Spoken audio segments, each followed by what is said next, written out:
Now I just need to squish it in here.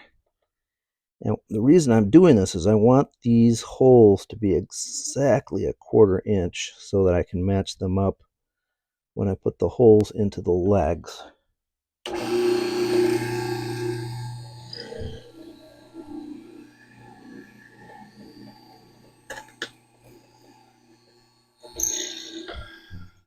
Okay, you're going to see what I'm going to do is I'm going to slide over here and make a hole. You don't want to go right next to the same hole because otherwise the bit's going to slip around and it's going to get messy. So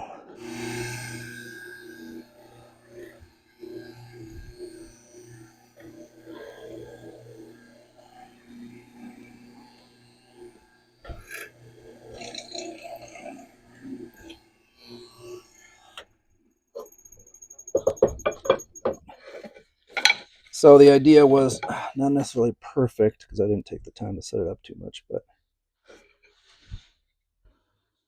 you know, I can work with that.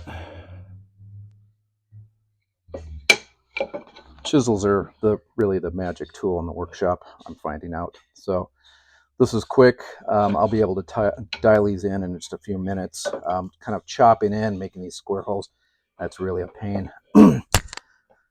All right, so next thing I'm going to do is I'm actually going to use the mortising bit to hog a lot of this out. I saw a guy on YouTube do it, and it seems like a good idea because cutting into that end grain and just sitting there kind of chopping at it and whittling, that's really a pain. So that's one reason I've had these legs in production for a long time. So looking forward to ways to speed this up. Okay, so I have this dovetail. It's already cut. But what I want to do is hog out this area with the square chisel mortiser. So I've got room, as you can see, to kind of get in here quickly and clean this out with chisels. So let's do some cleanup here.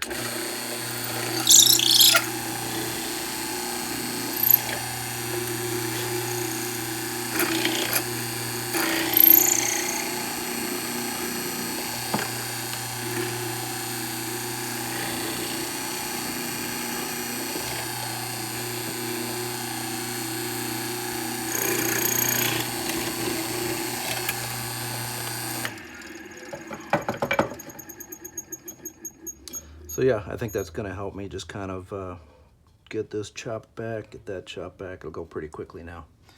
All right, see if that helps you.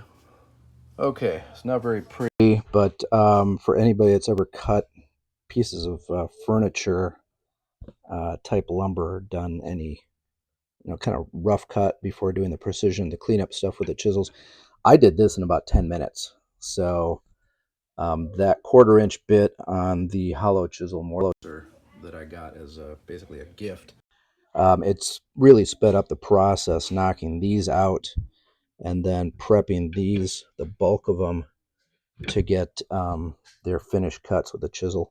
And then even these, hopefully these will be kind of in the right place. So we'll see how that goes, but huge time saver.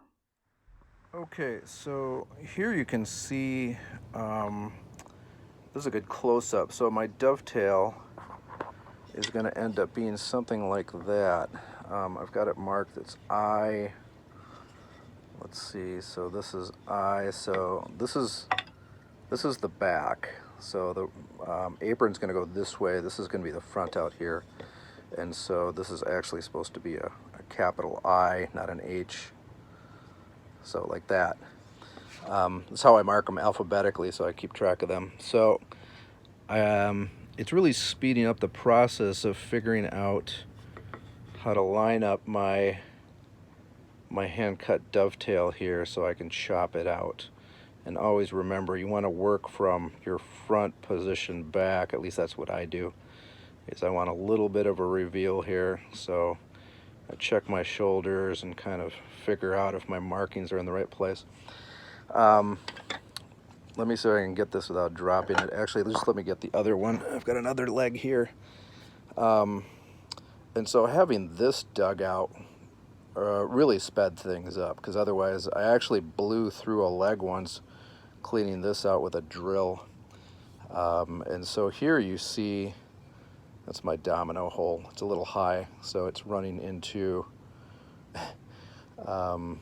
my cavity for the dovetail. So this guy, let's see, the other end plugs in. Let's see if I can do it one-handed. I've done all the work on the very first leg. I've got 3 more pieces to go. You can see how easily that fit together. So let me set it in there. I think, oh, there we go. I was going to say it didn't go flush. It's supposed to flush and go pop and go flush. So anyways, that is what the top of it looks like. It's not the best. There's a little bit of a gap there, but this is going to be hidden underneath the tabletop for the most part. So that dovetail is a little rough, but it'll get the job done. And then over here is going to be the other dovetail. So anyways, just having this chopped out or dug out with the hollow chisel mortiser, it really makes it quick. I'm pretty much at depth. That's a nice, fairly straight line where I need to be. I did end up, because the hollow chisel mortiser gave me a level cut relative to how the table leg sits. So it's pretty level this way. It's square. It's not crooked, so I didn't need to chop it out. I actually just notched out the dovetail a little bit to get it to fit flush.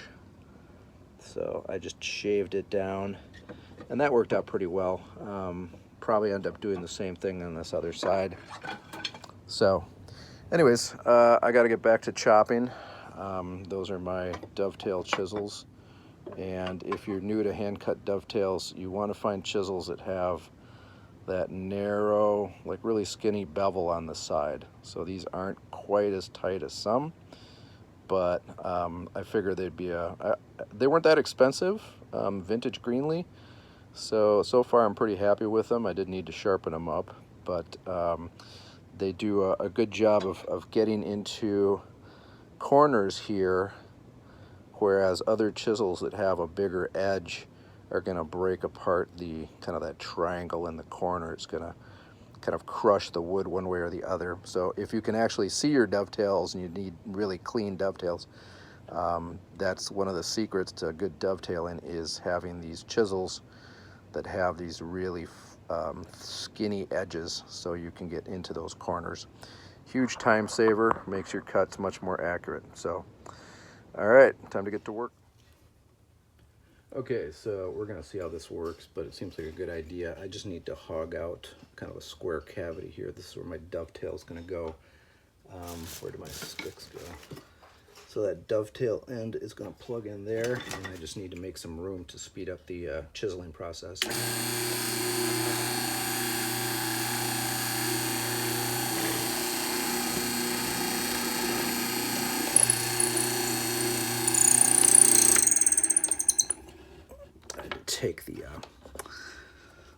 I had to take the guard off to show this